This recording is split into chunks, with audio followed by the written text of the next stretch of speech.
What's going on, everybody? Here we go. Before we get started, it's going to be regularly scheduled programming this Friday. What is up and coming that I can fill you in on? I believe Monday morning's episode of Change Agents is going to be with Peter Berg, an actor, director, specifically, though, talking about OxyContin and his newest Netflix documentary, Painkillers, or Painkiller, I believe it is. It is an eye-opening, it's not a documentary, I take that back, I used the wrong terms. It's based on a true story, and we talk about it a little bit in the episode as to why he had to go that route. But I think it's safe to say so he didn't get sued into oblivion by Big Pharma. So that should be out on Monday, a couple days after this. What else is new? The new Cleared Hot t-shirt. I'm not going to say it's based on a Waffle House design. I'm not going to say it's not based off a Waffle House design. But just like Waffle House, we're always open. Just like Waffle House, even in a shitstorm. So I think that's about it. You can just find the actually released 2 shirts. You can find the link or just go to the podcast store. I think it's shop.clearedhotpodcast.com, or it's in my social media bio. That's it. 3 questions today, and then kind of a statement or an email that somebody added something to my thoughts on term limits that I find to be interesting, and I'm going to need to think my way through a little bit how it applies to what I think going forward. I still believe in term limits, but I think I'm going to have to refine my thinking and add a little bit to that. So that's it. Let's get into it. Let's get into Full Auto Friday and then get into our weekend. Here we go. Okay, got the red smoke. Gun run, north or south, west of the smoke, west of the smoke. Okay, copy, west of the smoke. I'm looking at danger close now. Come on with it, baby, give it to me, I need it. You're cleared hot. Copy, cleared hot. All right, we're off. First 2 questions today, I'm going to say, are a little bit thematically the same, and I'll broadly talk about it and say they're about people's search for purpose and meaning and what they do versus who they are, and kind of how to deal with other people's thoughts around what you think of yourself and what you want to do and what's important to you in your life, which can be totally challenging depending on the people in your social circle or your life or the people that you value feedback from. So let's get into it. Question 1. I'm in a bit of a dilemma. I'll be 26 in 2 weeks. I think I got this about 2 weeks ago, so happy birthday. I went to college, graduated in 21, and got a job in my degree field. I have always wanted to serve in the military. I am in the initial process of joining the National Guard. After this weekend of dealing with my family and being the butt end of jokes, and in a roundabout way got told that I am stupid for getting my degree in Geography and GIS, making maps, in parentheses, as you said. And I am now thinking it would be better for me to go active duty, get away from the area I grew up, and to be away from my family for a while. The thing is, I make a decent amount of money, and the only debt I have is my car, so career-wise, it appears that I am kicking ass on paper. That being said, I do hate my current job. I'm not able to help people, and I feel like I am leaving a lot on the table if I just work an office job. I feel a higher calling that I'd more than just sitting in an office and making my only focus me. That's all I have done since I graduated high school. So I am stuck between going to the National Guard and being a weekend warrior, or going active and pissing my entire family off, and basically cutting ties with everyone and everything that I know. A weird shift in my life for sure. Was hoping for your thoughts on this one. I feel as if I have been betrayed by my family after I've done so much for them. I love them to death, but they still treat me like I am a 12-year-old kid. Kind of a lot in here in this one. I'm going to try to parcel it up a little bit. I'm going to start with something you said in your email, and it was about the National Guard, being a weekend warrior. I don't know a lot about the National Guard. I know that actually I get a little hazy here if it's the National Guard or the reserves, but 1 weekend a month, 2 weeks a year. That might be the reserves. Either way, whether it be the reserves or the Guard, I'd be really cautious saying things like, you're going to be a weekend warrior. I would suggest that you do a little bit of research on to how involved the National Guard was in the global war on terror, especially at the peak kinetic time periods where there was an active war zone in 2 countries. And what you're going to find is they were doing some of the most difficult and some of the longest deployments of any military unit. So to even refer to them in any way as a weekend warrior is something that I would caution you against. In perfect peacetime, again, I don't know a whole lot about their structure or what is required. Sure, perhaps you might only be working occasionally on the weekends or drilling or training, but if you don't think in a heartbeat that you could be called back to not necessarily full active duty status, but activated and expected and demanded to do the role of an active duty soldier, you are lying to yourself. So be careful the way that you talk about it. Do a little bit of research and make sure that you know what you're getting into when it comes to the guard versus active duty route. I know a lot of guard people that have equal to, if not more, deployment time than active duty people. So I'll start there. You love your family to death and they still treat you like a 12-year-old. I can understand that. Your family is your family. You don't have any choice in the family that you were born into. But if they are consistently treating you like shit, my question to you would be, why do you love them to death? If I were to give you two choices, one of them is your nuclear family that treats you like shit. And let's say it's a four-person family member group. And I'm just picking that for ease of numbers. Obviously, there's extended family and all those things. But you have four people that you have a genetic tie to from your DNA and your bloodline. And they treat you like absolute shit. And then you have another four people that maybe you grew up with in your social circle and you grew up together, you evolved together, and they care about you deeply. They listen to the things that you say. They are concerned about the things that concern you. They listen to your goals. They're there to be supportive of your goals. They tell you the truth and they give you the feedback that you need, but they essentially treat you completely differently than your biological family. And you love being around them. It's a supportive environment. Which one would you choose? If I were to strip away the description of the social circle for people or the family for people, if I just describe the two environments that you got to choose from, which one would you pick? I think most people would obviously go with the one that is supportive, caring, and actually loving, not demeaning, and that doesn't treat you like a 12-year-old. So that begs the question, what is family? Is it the blood that runs through our veins? Yes, obviously, of course, that is the definition of family, the genetic ties that we have. But why are we so willing to tolerate behavior from people that share our bloodline when you would never tolerate it from somebody else? And I don't have an answer to that question, and I only say that because maybe you need to shift what you think family means for you. Those people can always be in your genetic family, but if they're treating you like shit, you're under no obligation to love them to death or to interface or interact with them. You are going to have to choose to control the only thing that you can control, which is yourself, and by that, in this situation, who you choose to spend your time with. If they're not helping you move your life in the right direction, one, ask yourself why, and then two, ask yourself why you're tolerating that. Way easier said than done. I totally understand that, but it is fascinating to me how people will just tolerate the absolute worst of behavior from somebody because genetically they are tied, and they would never give that person the time of day. And I get, to a degree, I get it. They raised you, depending on the situation, who it may be in your family. There's a bunch of time around you. I understand the temptation to just say, it's family. What are you going to do? Well, one of the things you can do is control how much time that you spend in that environment. And I'm not saying cut your family out of your life, but maybe take a little bit more of a controlling hand in how much you allow them to spend time or monopolize your time. To the top, you've always wanted to serve in the military.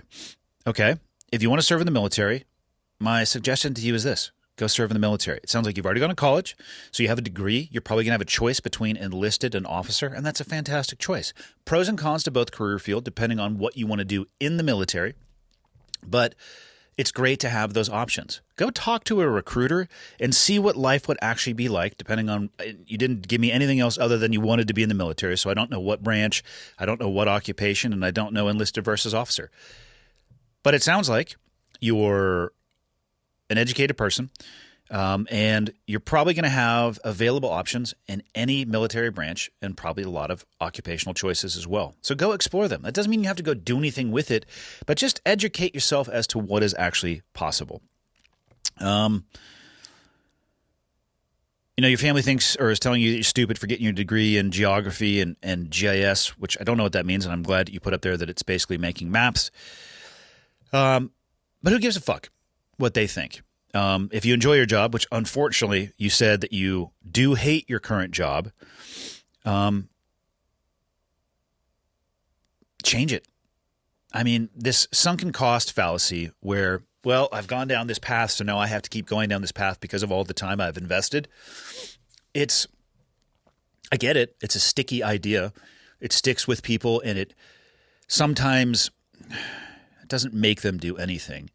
It sometimes gets them into a place where they make decisions that are not in the long-term best interest for themselves. But if you were to make a career change, I mean, make it earlier rather than later. Do you want to be feeling the exact same way 5 years from now or 10 years from now, where you really can talk yourself into a corner and say, well, I've been doing it this long, and maybe you have a retirement that's tied to your occupation or the job that you currently have, and, well, I'm closer to getting that retirement than I am to leaving, so I can't risk it now. It sounds to me, at the age of 26, like you're in a place where you can make some massive shifts in your life. And the only thing holding you back is you.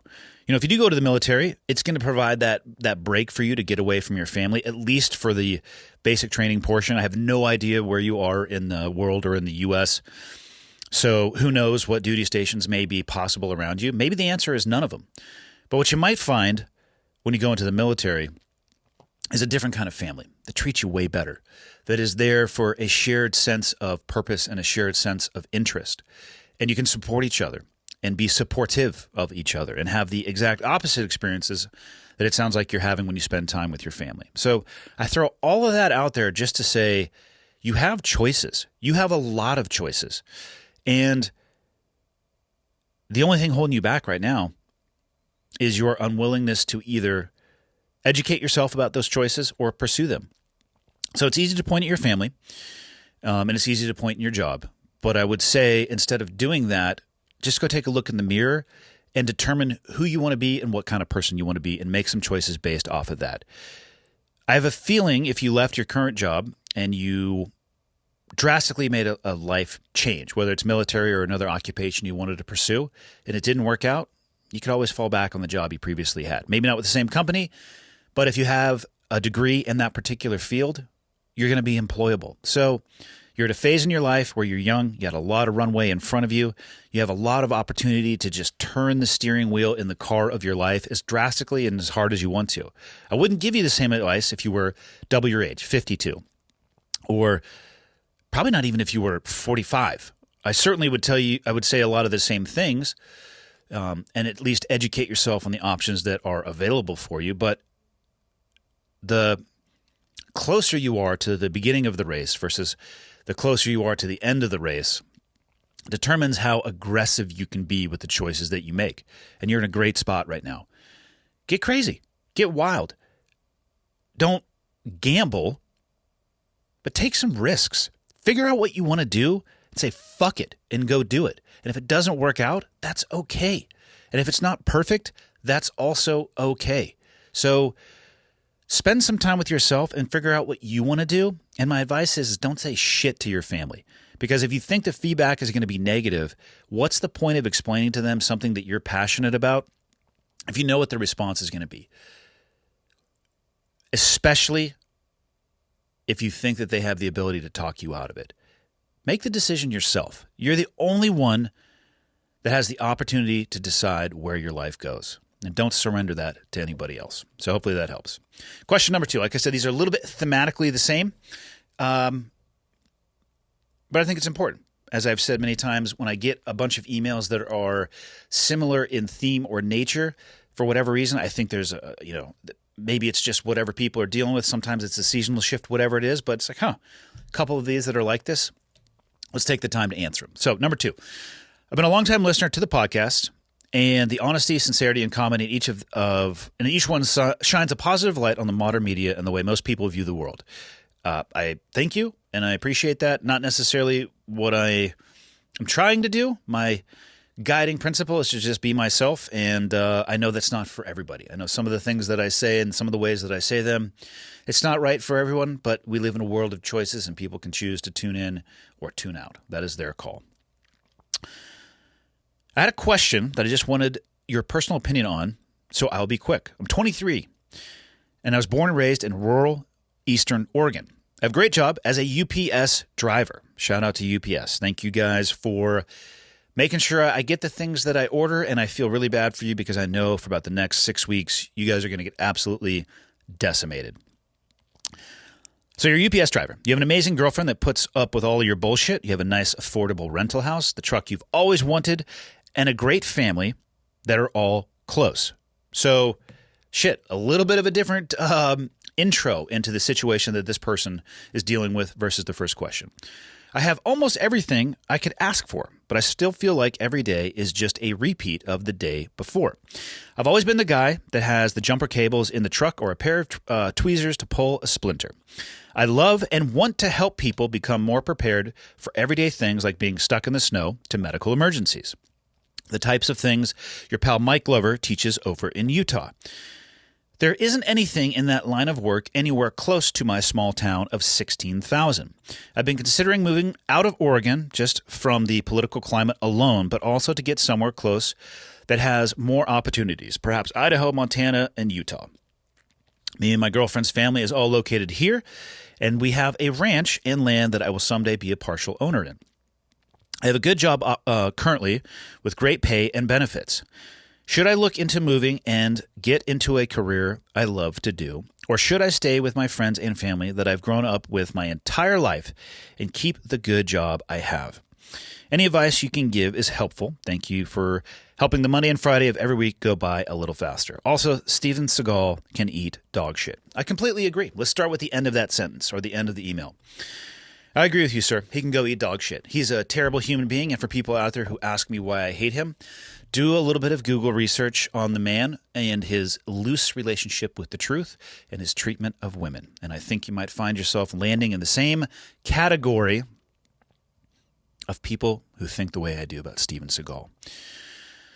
So like I said, your email, the preface of your email is different than the first email because the situation that you are living in right now sounds described by you to be much better, much more supportive, perhaps even a little bit more fulfilling to a degree.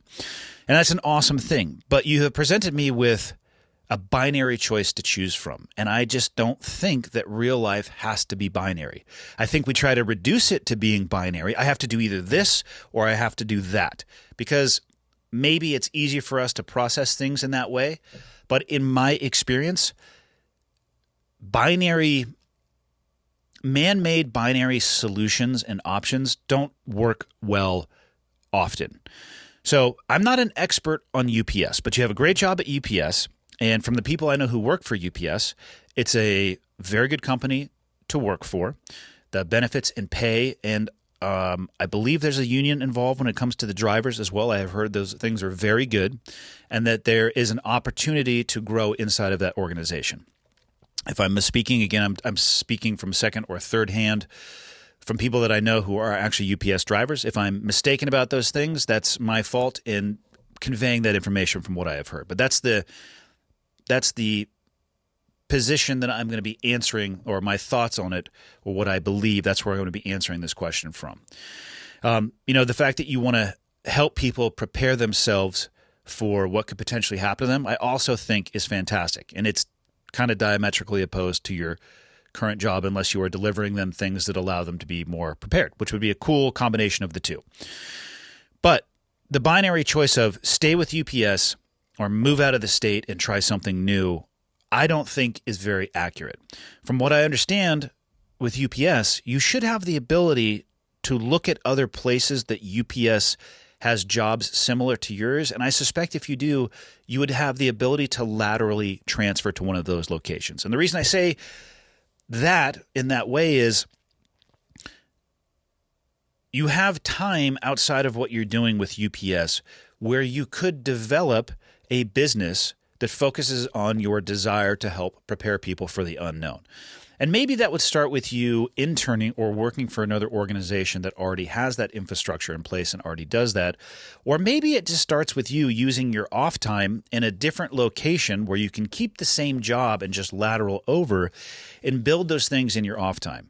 Whether that is educating yourself more or using your off time to go to professional development courses, understanding product development, interfacing people with people in that space by going to events, building an online presence yourself in that particular category and space outside of your UPS job.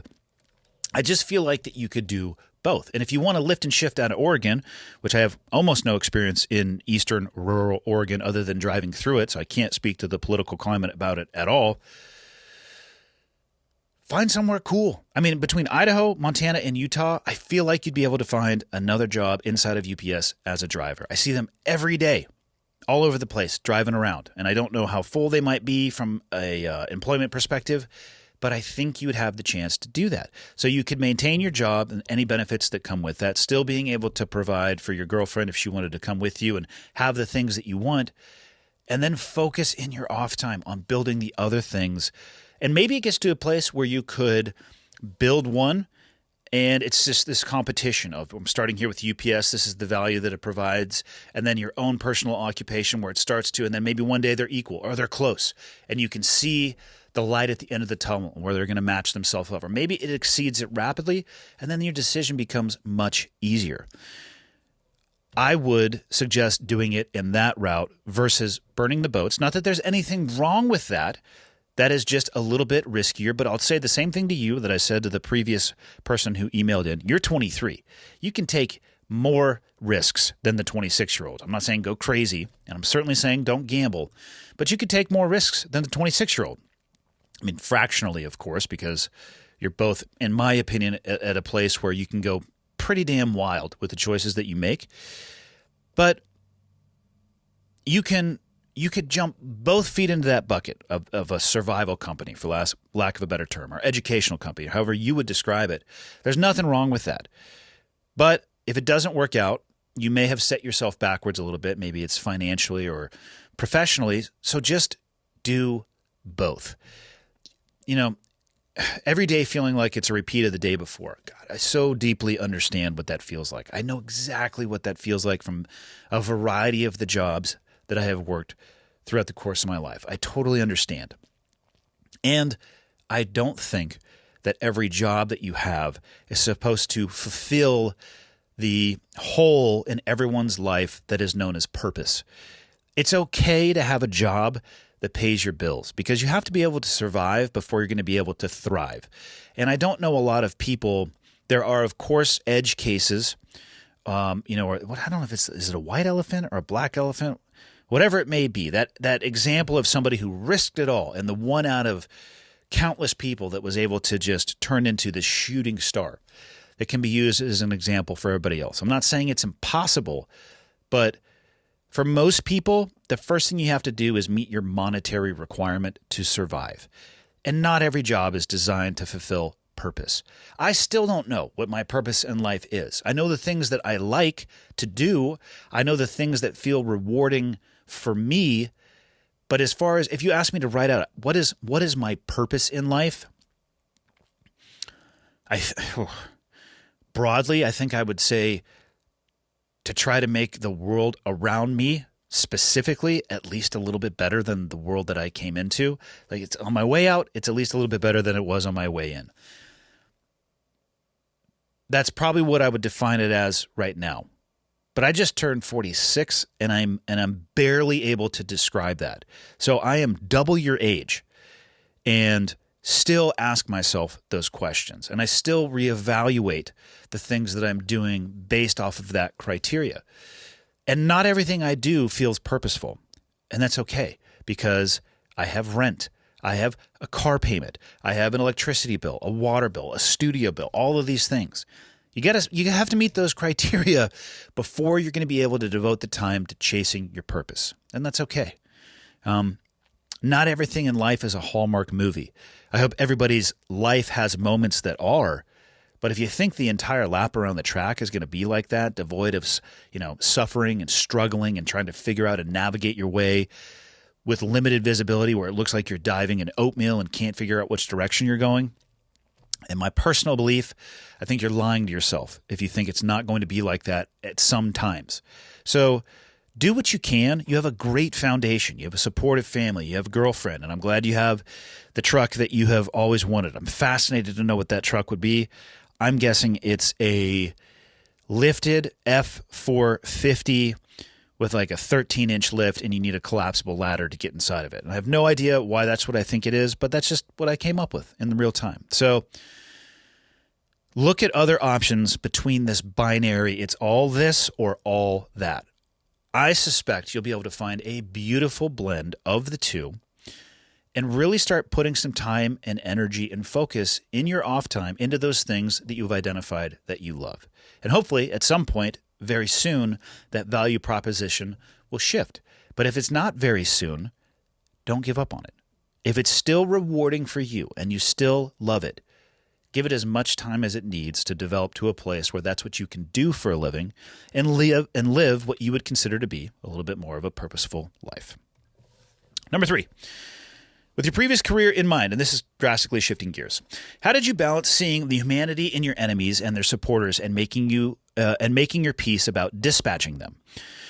It seems like it's pretty easy for most people to slip into seeing a group as no longer human when something awful happens. I get it. I can be a spiteful bitch and would harbor no guilt on my soul if someone suddenly made me the head of the pedophile executions. But this is directed at specific individuals. How do you stop yourself from seeing an entire group, whether it be religious, ethnic, or otherwise, as something other because of the actions of some people that are in that group? I find myself taking a lot of sideways looks and head shaking when I simply try to sympathize with the humanity of the innocent people stuck in the middle of the current iteration of Arab-Israel conflict. Invariably, people want to vilify the entirety of the whole, and it seems like from there it doesn't seem like a long drive to justifying ethnic cleansing. Man, what a short, simple, and very powerful question. And I'm not an academic by any stretch. I'm going to try to keep my answer to this as simple as possible.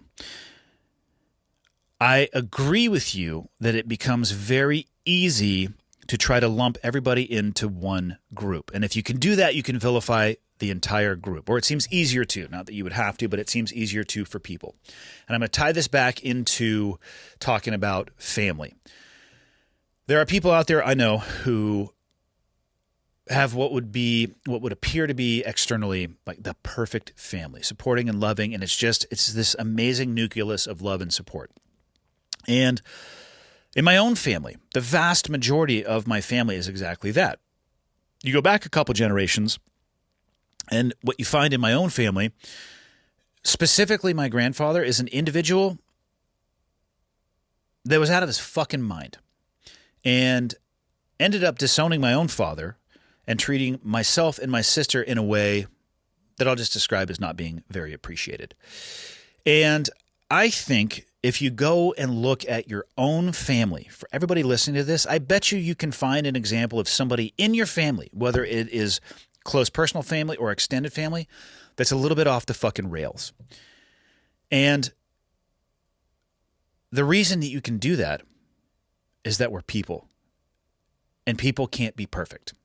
It is impossible for a group of people to be perfect. And the larger that number of people becomes, to me, the more impossible it is to even approximate perfection. So it'd be easy for me to look at my own family and be like, you know what? My grandfather was a fucking selfish, narcissistic asshole who treated his son and his grandkids, not always, but often enough like shit to the point where contact was broken. And it's not that much of a leap in logic for somebody to say, you know what? If that's what family is, then just fuck family. I'm going to be out on my own because I'm not going to deal with any of that. And that would be a mistake because the issue wasn't my family. The issue was my grandfather. He fucking sucked. And if he was still alive today, I would say that to him. He died many years ago, and he died when my last contact with him, I believe, was before I was a teenager, and I wasn't in a place to be able to describe how I felt or even actually understand what was really going on, if I'm being honest. But it's not worth it for me to write off family, and it helps me to remember when I look at large groups, whether it is religion or the military or politicians or law enforcement, or just keep filling in the blank for yourself. Any large group of people.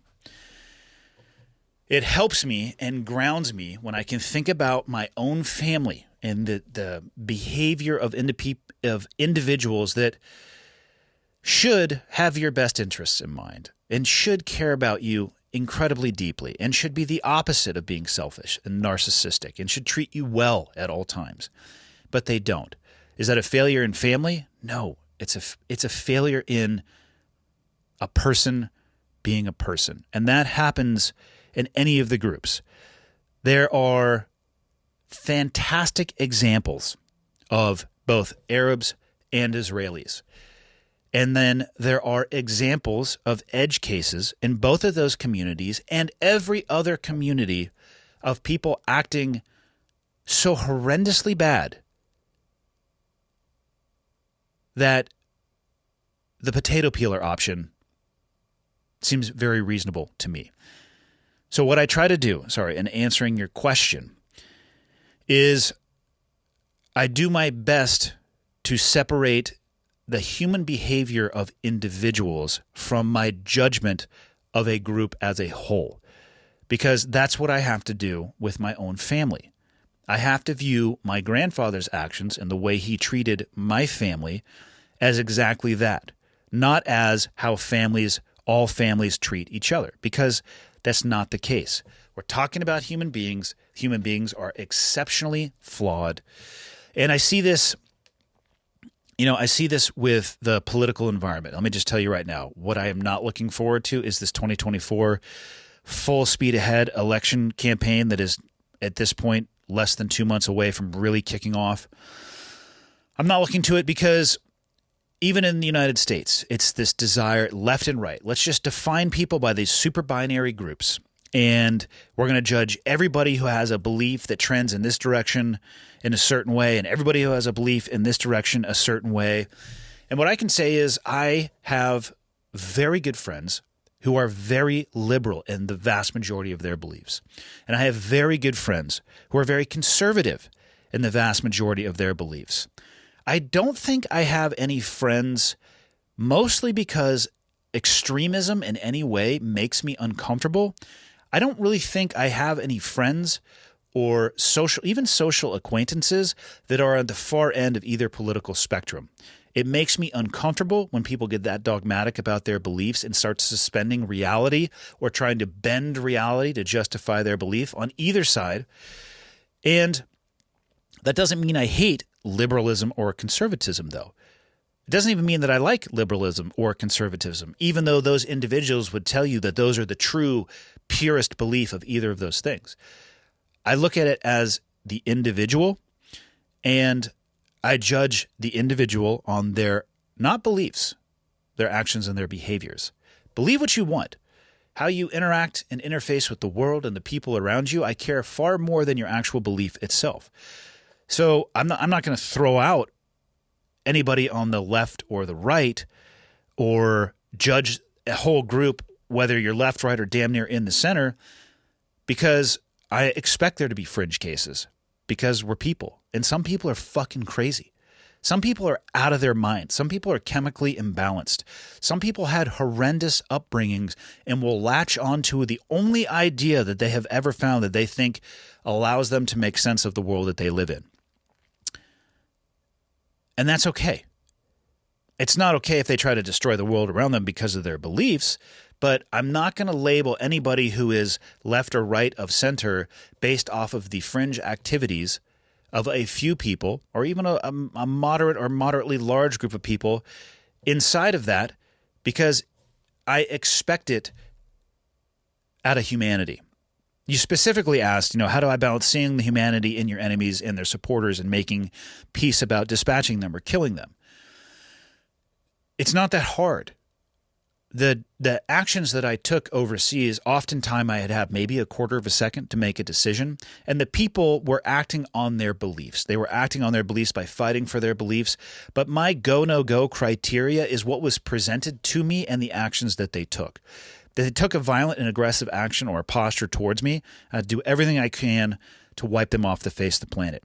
And that's not, I can still see the humanity in everything, and they're probably a son or a daughter or a father or a husband or a sister or a brother. I understand that. But in the moment when it came to making my decision based off the information I had presented to me, I didn't have time to think about that. How do I later in life balance seeing the humanity? One, and I've said this many times, I appreciate their willingness to fight for what they believe. A lot of people want to scream about what they believe, and they want to use the internet to present themselves as a warrior for their beliefs, but they would never actually physically risk their life or fight for it.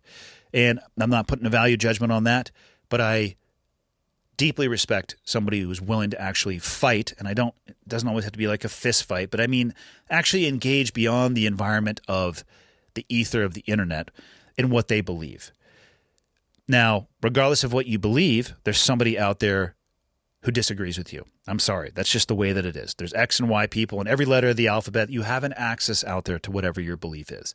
The vast majority of those will just disagree with you at a conceptual level, and you will both live your life in harmony, and they would never take action against you. You start getting to the fringe cases of that, and then there are people who would want to kill you for your beliefs. And whether or not people listening to this believe that's the case or not, that's not for me to try to change your mind, but what I can tell you is this.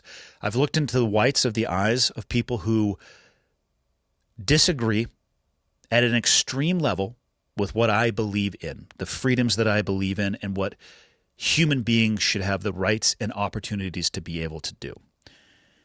And in my experience, which is all that it counts for, is there's no way to educate people out of that position. And when you encounter somebody and look into the whites of their eyes, and they are your axis, and they are at the extreme level, and they want to impose their beliefs and will on the world by eradicating everybody else that disagrees with what they believe in, well, you have a choice. You could either adopt what they believe in, yourself be destroyed, or destroy them. I mean, people listening to the podcast who know who I am, they will understand where I fall into that. And that's the extreme, though. Those are the extremes. And even those people are family members. And I'm sure that they have loved ones and their sons and daughters and brothers and sisters and all of those things. And